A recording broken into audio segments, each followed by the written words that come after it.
കണ്ണുനീർ നിറഞ്ഞ കണ്ണുകളുമായി ദാമോദർസിന്റെ കാറിൽ താങ്ങി നിൽക്കുകയാണ് അലീന. ചുറ്റും നിറഞ്ഞു കേൾക്കുന്നത് കുട്ടികളുടെ കളിച്ചിരി ഒച്ചകൾ. ദൂരെ നിന്ന് ഫോണിൽ സംസാരിച്ചുകൊണ്ട് നടന്നെടുക്കുകയാണ് പ്രഫുൽ.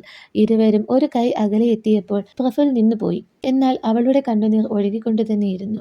അവൻ എന്തെങ്കിലും ചോദിക്കുന്നതിന് മുൻപ് തന്നെ ചേച്ചിയേ എന്ന വിളി പിന്നിൽ നിന്ന് കേൾക്കാനായി. അത് കേട്ട മാത്രയിൽ പ്രഫുൽ തിരിഞ്ഞു നോക്കി.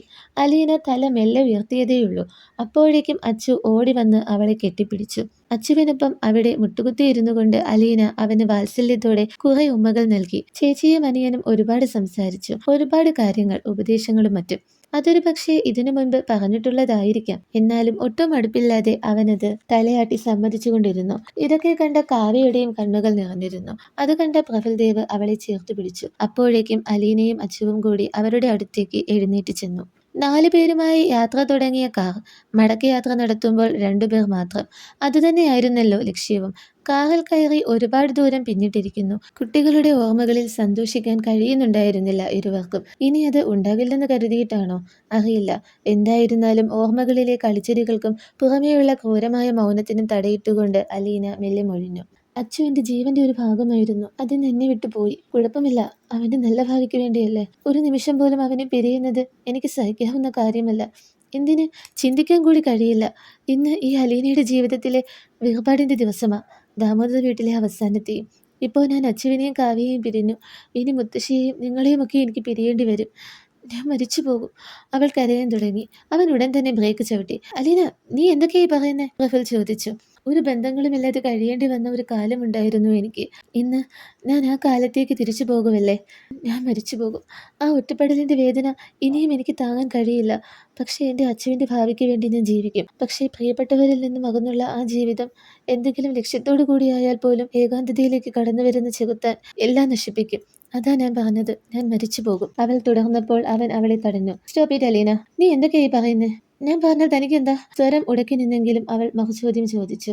അവൻ ഒന്നും മിണ്ടിയില്ല. വീണ്ടും കാർ ഓടിക്കാൻ തുടങ്ങി. കുറച്ചു ദൂരം പിന്നിട്ടപ്പോൾ ഒരു ഫോൺ കോൾ വന്നു. പ്രഫുൽ കോൾ അറ്റൻഡ് ചെയ്ത് അവർ പറയുന്നത് ശ്രദ്ധിച്ചു. ഒരു ഞെട്ടലോടെ വാട്ട് എന്ന ശബ്ദം മാത്രം അവരിൽ നിന്ന് പുറത്തേക്ക് വന്നു. എന്താണ് കാര്യമെന്നറിയാനായി അലീന അവനെ നോക്കി. അലീനയും പ്രഫുൽദേവും അരണ്ട വെളിച്ചം മാത്രം പ്രതിഫലിച്ച ആ ആശുപത്രി ഇടനാഴിയിലൂടെ ICUവിന്റെ ഭാഗത്തെത്തി. അവിടെ പച്ച നിറം കലർന്ന വെളിച്ചം പ്രതിഫലിച്ച ഒരു ബെഞ്ചിൽ മുത്തശ്ശിയും ദീപ്തിയും ഉണ്ടായിരുന്നു. പ്രഫുലിനെ കണ്ടതും അവൾ ചാടി എഴുന്നേറ്റു. കൂടെ അലീനയെ കണ്ട മുത്തശ്ശി അവളുടെ അടുത്തു ചെന്ന് സ്നേഹത്തോടെ പറഞ്ഞു, മോള് ചെല്ല്. പുറത്ത് മോളുടെ റോബോട്ടുമായി രാകേഷ് അവിടെ ഉണ്ടാകും. നീ കാറിൽ കയറി അങ്ങ് പോയാൽ മതി. പിന്നെ എന്തെങ്കിലും ആവശ്യമുണ്ടെങ്കിൽ നേരെ അങ്ങ് കയറി വന്നാൽ മതി. എൻ്റെ മോളുടെ മുന്നിൽ ഒരിക്കലും ദാമോദർ പാലസിന്റെ വാതിലുകൾ അടയില്ല. നമ്മളുടെ മനസ്സിനുള്ളിലും നീ എന്നെന്നും ഉണ്ടായിരിക്കും. മുത്തശ്ശി അവളെ വാത്സല്യത്തോടെ കെട്ടിപ്പുണർന്നു. അവളെ അനുഗ്രഹിച്ചു. എന്തൊക്കെയോ പറയാനായി മനസ്സിനുള്ളിൽ വിതുമ്പൽ കൂടുന്നുണ്ടെങ്കിലും ഒന്നും പറയാനാകാതെ അവൾ തടഞ്ഞു നിന്നുപോയി. ആ മതിൽ തകർത്തുകൊണ്ടെന്ന പോലെ ദുഃഖം കടിച്ചു പിടിച്ച് അവൾ ഓടിയകുന്നു. ഒരു വാക്കും പറയാനാകാതെ ആ കാഴ്ച കണ്ടു നിൽക്കാനേ പ്രഫുലിനും കഴിഞ്ഞുള്ളൂ. അലീന പോയി കഴിഞ്ഞപ്പോൾ മനസ്സിനുള്ളിൽ മനസ്സിലാകാത്ത വല്ലാത്തൊരു വേദന അവനിൽ ആഗതമായി. അത് തികച്ചും വ്യത്യസ്തമായിരുന്നു. അവന്റെ ഹൃദയത്തിന്റെ താളക്രമം തെറ്റി. ആ ഓരോ മിടിപ്പും പറഞ്ഞതിതായിരുന്നു. അകന്നുപോയ ഓരോ ചുവടുകളും വേർപാടിന്റെയല്ല, സംഗമത്തിന്റേതായിരുന്നു. അവൾ അകലുകയല്ല, അടുക്കുകയാണെന്ന്. ആശുപത്രി കിടക്കയിൽ ബോധം വീണ്ടെടുത്തെങ്കിലും അവശനായി കിടക്കുന്ന ജയമോഹൻ. പ്രഫുൽദേവും ദീപ്തിയും അയാളുടെ തൊട്ടടുത്തായി നിന്നു. ദയ യാചിക്കുന്ന കണ്ണുകളാൽ നോക്കി അവർക്ക് മുന്നിൽ കൈകൂപ്പിക്കൊണ്ടാണ് അയാൾ കിടന്നിരുന്നത്.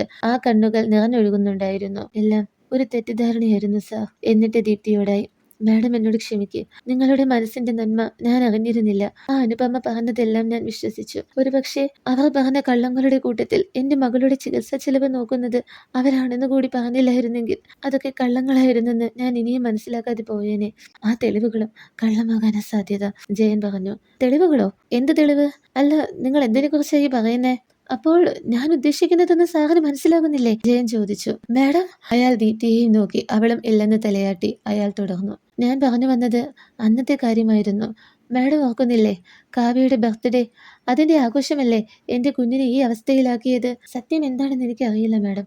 പക്ഷേ ബ്ലഡ് ബ്ലൂ വിഷവാതകം അടങ്ങിയ ഫാക്ടറി മുറിയിലേക്ക് എൻ്റെ മകളെ തള്ളിയിടുകയും പൂട്ടിയിടുകയും ചെയ്യുന്ന കാവ്യയുടെ ചിത്രങ്ങളാണ് ഞാൻ കണ്ടത്. കർണപടത്തിൽ തുളച്ചു കയറിയ ആ വാക്കുകൾ ദീപ്തിയുടെ കണ്ണുകൾ തുറിപ്പിച്ചു. തന്റെ ശ്വാസം നിന്നുപോകുന്നതായി അവൾക്ക് തോന്നി. സ്വനപേടകത്തിൽ തങ്ങിയ വാക്കുകൾ വീർപ്പ് മുട്ടിക്കുന്ന മനസ്സോടെ, ചുവന്നു തുടുത്ത് നിറഞ്ഞു കവിഞ്ഞ കണ്ണുകളോടെ പ്രഫുൽ ഏട്ടത്തിയെ നോക്കി. നെഞ്ചിൽ തീക്കൊള്ളിയിട്ട ഭാരവുമായി ദീപ്തി തകർന്നിരുന്നു പോയി. അങ്ങനെ മുട്ടുകുത്തിയിരുന്ന് കരഞ്ഞുകൊണ്ട് അവൾ അത് കള്ളമാണ്, അത് കള്ളമാണ് എന്ന് പിറുപിറുക്കുന്നുണ്ടായിരുന്നു. അമ്മേ, ആ മീരയുണ്ടല്ലോ എൻ്റെ പാർക്കിൽ മാത്രമല്ല എൻ്റെ ജീവിതത്തിലെ ബെസ്റ്റ് കൂട്ടുകാരിയാ. അവളുടെ അച്ഛൻ നമ്മുടെ ഫാക്ടറിയിലെ അമ്മ ജോലി ചെയ്യുന്നേ. അപ്പോൾ അവളുടെ ബോസ് ആരാ? ഞാനല്ലേ. പക്ഷെ ഞാൻ പറയുന്നത് അവൾ കേൾക്കില്ലമ്മേ. അപ്പോൾ ഞാൻ അവളോട് പറഞ്ഞു, നിന്റെ അച്ഛനോട് ചോദിച്ചാൽ നിനക്ക് അറിയാൻ കഴിയും ബ്ലഡ് ബ്ലൂ എന്താണെന്ന്. അത് നിറച്ച ഒരു റൂം ഫാക്ടറിയിലുണ്ട്. അതിൽ കൊണ്ട് നിന്നെ ഞാൻ പൂട്ടിയിടുമെന്ന് എന്ന് പറഞ്ഞുകൊണ്ട് പുസ്തകം വായിച്ചു കൊണ്ടിരിക്കുകയായിരുന്ന തന്നെ നോക്കി ചിരിക്കുന്ന കാവ്യയുടെ മുഖം ദീപ്തിയുടെ മനസ്സിലേക്ക് വന്നു.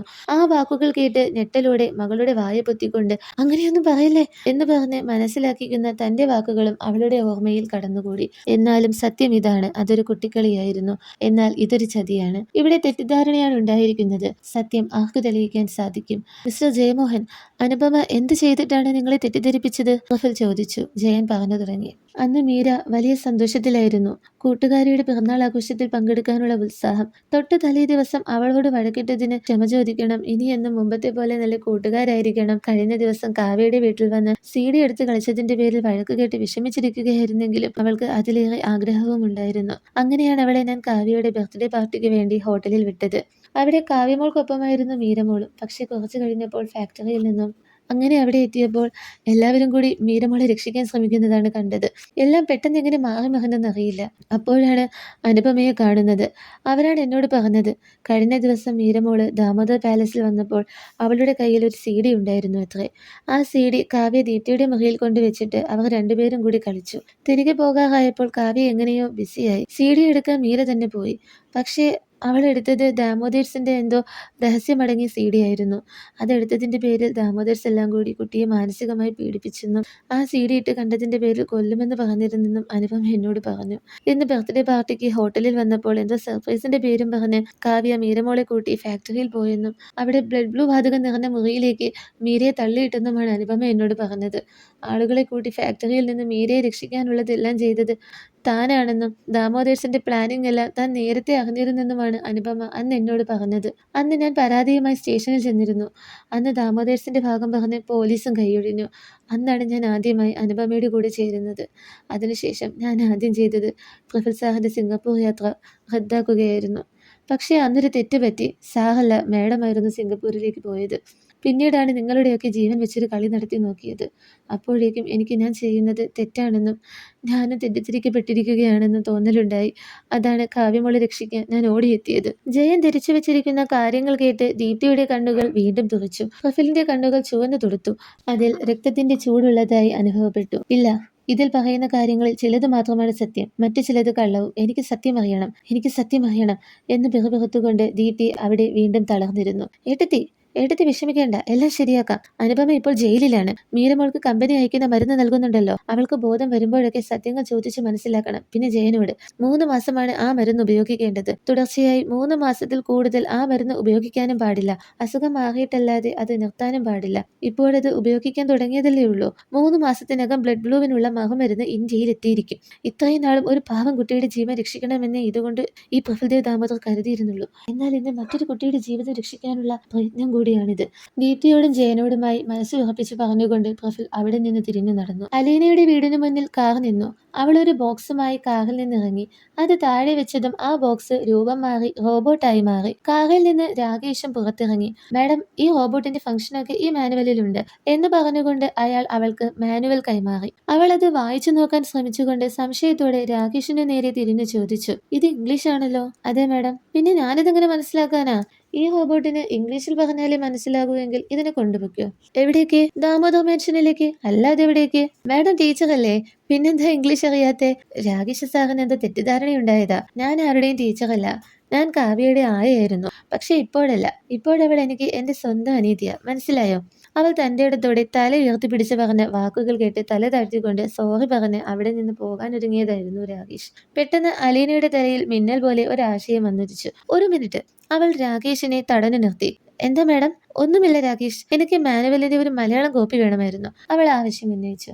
മാഡം, മലയാളം കോപ്പിയില്ല. ഞാൻ വേണമെങ്കിൽ മലയാളത്തിൽ പറഞ്ഞ് മനസ്സിലാക്കി തരാം എന്ന് പറഞ്ഞുകൊണ്ട് രാകേഷ് ഒരു സെക്കൻഡ് ആ റോബോട്ടിനെ നോക്കി ഒരു ഞെട്ടലോടെ പറഞ്ഞു, സോറി മാഡം, റോബോട്ട് മാറിപ്പോയി. ഇത് കേടായതാ. രാകേഷ് ക്ഷമ ചോദിച്ചു. ഇത് കേട്ട് അലീന ചോദിച്ചു, അല്ല രാകേഷ് സാറേ, പിന്നെ ഇതെന്ത് റോബോട്ടാ? അത് പിന്നെ മാഡം, ഒരു ഹൈടെക്കായ പട്ടണത്തിലുള്ള എല്ലാ സൗകര്യങ്ങളും ഒരു ചെറിയ പ്രദേശത്തുള്ള മിതമായ അസംസ്കൃത വസ്തുക്കൾ കൊണ്ട് എല്ലാ അറിവോടെയും ഉണ്ടാക്കിയാൽ എങ്ങനെയിരിക്കും? ഈ റോബോട്ടിന് അത് സാധിക്കുമെന്ന രീതിയിൽ നിർമ്മിക്കാൻ ശ്രമിച്ചതാ, പക്ഷെ ഫെയിലായി, രാകേഷ് പറഞ്ഞു. അപ്പോൾ ശരിക്കും എനിക്ക് തരാൻ ഉദ്ദേശിച്ച റോബോട്ട് അത് രൂപം മാറ്റി ഉപയോഗിക്കാൻ കഴിയുന്ന ഗാർഹിക റോബോട്ടാണ്. എങ്കിൽ ശരി, സാർ എനിക്കിതിന്റെ സെറ്റിംഗ്സും ഹിസ്റ്ററിയും ഒക്കെ പറഞ്ഞു തരുമോ? നോ മാഡം, കുഴപ്പമില്ല, ഞാൻ കണ്ടുപിടിച്ചോളാം. മാറിപ്പോയതാണെന്ന് കരുതി ഇതിനെ തിരികെ കൂട്ടാമെന്ന് കരുതണ്ട. മിസ്റ്റർ പ്രഫുൽദേവിനോട് ഞാൻ സംസാരിച്ചോളാം. പിന്നെ സത്യം പറഞ്ഞാൽ ഈ റോബോട്ടിനെ കുറിച്ച് സാറ് പറഞ്ഞു തന്നതൊന്നും എനിക്ക് മനസ്സിലായിട്ടില്ല, അലീന പറഞ്ഞു. ഇറ്റ്സ് ഓക്കെ മാഡം, പക്ഷേ എനിക്കൊരു സംശയം. ഞാൻ പ്രഫുൽ സാറിന്റെ ജോലിക്കാരനായിട്ട് കൂടി മാഡം എന്നെ സാറിനെ വിളിക്കുന്നത്, പക്ഷെ സാറിന് മാഡം പേരാണല്ലോ വിളിക്കുന്നത്. തോന്നുന്നില്ല, അത് തന്നെ എന്ന് പറഞ്ഞുകൊണ്ട് അലീന മുന്നോട്ട് നടന്നു, കൂടെ റോബോട്ടും. സാർ, ഒരു ചായ കുടിച്ചിട്ട് പോകാം, അവൾ തിരിഞ്ഞു നിന്ന് ചോദിച്ചു. വേണ്ട, രാകേഷ് പറഞ്ഞു. അവൻ അതിശയത്തോടെ അലീനയെ നോക്കിക്കൊണ്ട് കാറിൽ കയറിയിരുന്നു. വാട്ട്? അവൾ പറഞ്ഞത് കേട്ട് നീ അതങ്ങ് കൊടുത്തിട്ട് വന്നോ?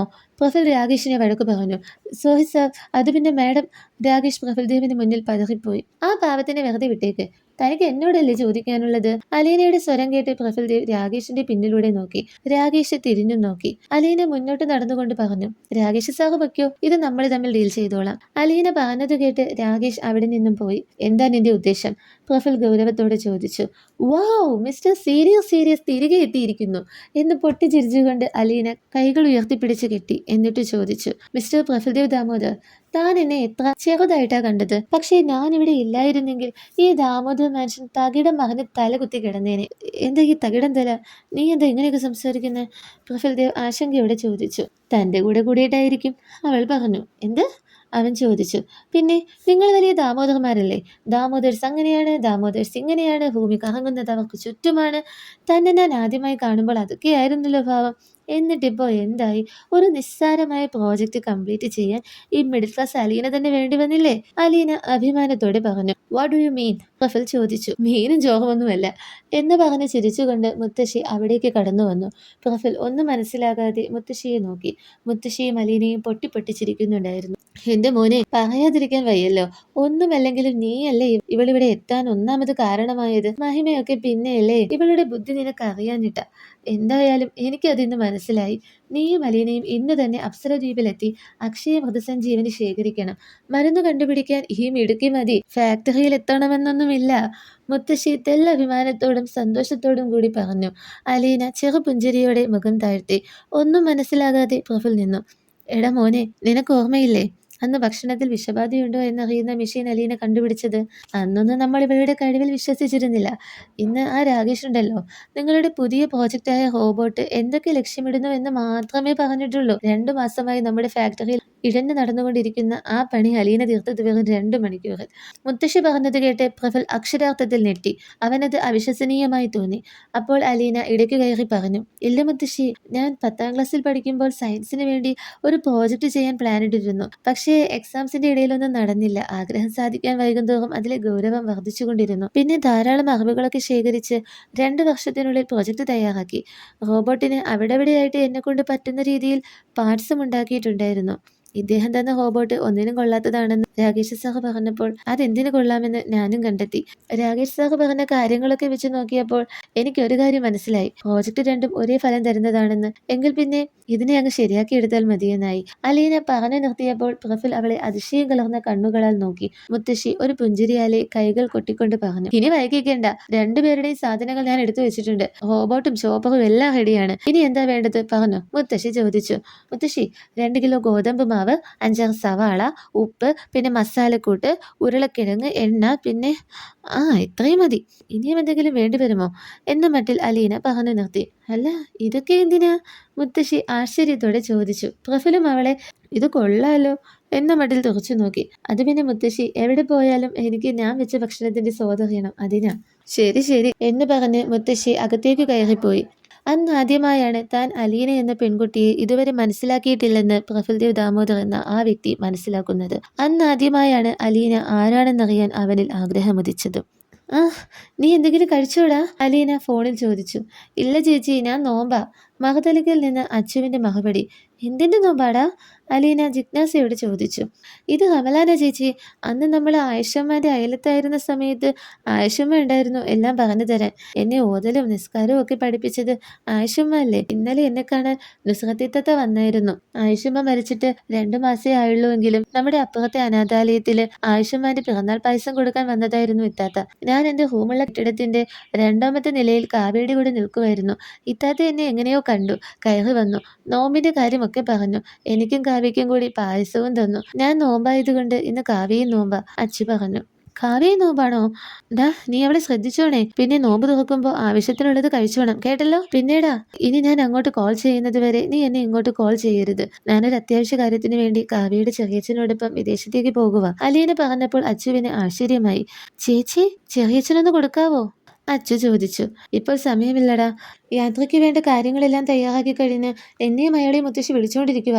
നിന്റെ കാര്യങ്ങളൊക്കെ നല്ലതുപോലെ നോക്കണേ മോനെ. ബാക്കി വിശേഷങ്ങൾ വല്ലതും ഉണ്ടെങ്കിൽ അടുത്ത പ്രാവശ്യം പറയാമേ എന്ന് പറഞ്ഞുകൊണ്ട് ധൃതിയിൽ ഫോൺ കട്ട് ചെയ്ത് അലീന പുറത്തേക്ക് നടന്നു. റഫൽ എന്തെന്നില്ലാത്ത കൗതുകത്തോടെ അലീനയെ നോക്കി നിൽക്കുകയായിരുന്നു.